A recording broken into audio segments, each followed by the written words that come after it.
ખેડા જિલ્લાના મહુધા તાલુકાના હેરજ ગામના સુનિલભાઈ મહેન્દ્રભાઈ હરિજનને નડિયાદ જિલ્લા સેશન્સ કોર્ટમાં દુષ્કર્મના કેસમાં 20 વર્ષની સખત કેદ તથા દંડની સજા ફટકારવામાં આવી છે। આરોપીએ ફરિયાદીને લગ્ન કરવાની લાલચ આપી ફોસલાવી અને તેની મરજી વિરુદ્ધ દુષ્કર્મ આચર્યું હતું। વાલીપણા હેઠળની ભોગ બનનારાને ગામમાંથી ભગાડી લઈ જઈ દુષ્કર્મ આચરવામાં આવ્યું હતું। આ અંગે મહુધા પોલીસ સ્ટેશનમાં ગુનો નોંધાયો છે। સ્પેશિયલ પોક્સો કેસ હેઠળ જિલ્લા અને સ્પેશિયલ જજ પીપી પુરોહિતના કોર્ટમાં કેસ ચાલી રહ્યો હતો ત્યારે કોર્ટે આરોપીને 20 વર્ષની સખત કેદ તથા ₹25,000 દંડની સજા ફટકારી। સાથે જ દંડ ન ભરાય તો વધુ 1 વર્ષની સજા ભોગવવાની રહેશે અને દંડની રકમમાંથી 1 લાખ ભોગ બનનારને વળતર રૂપે આપવાનો હુકમ પણ કરવામાં આવ્યો છે।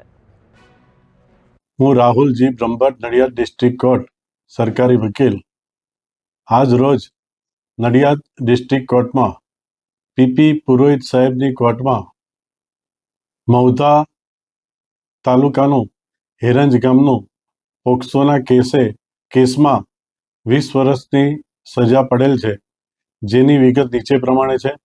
તારીખ 26/4/24ના રોજ હેરંજ તાલુકા મહુધા જિલ્લો ખેડાના આરોપી સુનિલભાઈ મહેન્દ્રભાઈ હરિજનનાઓ એ ભોગ બનનાર ફરિયાદીના દીકરી ભોગ બનનારને લઈ જઈ લલચાવી ફોસલાવી લગ્ન કરવાના ઈરાદે તેને જાર કર્મ કરવાના ઈરાદે લઈ ભગાડી ગયેલ આ અંગેનો કેસ તે આજ રોજ પીપી પુરોહિત સાહેબની કોર્ટમાં ચાલતા નીચે પ્રમાણેની સજા થયેલ છે।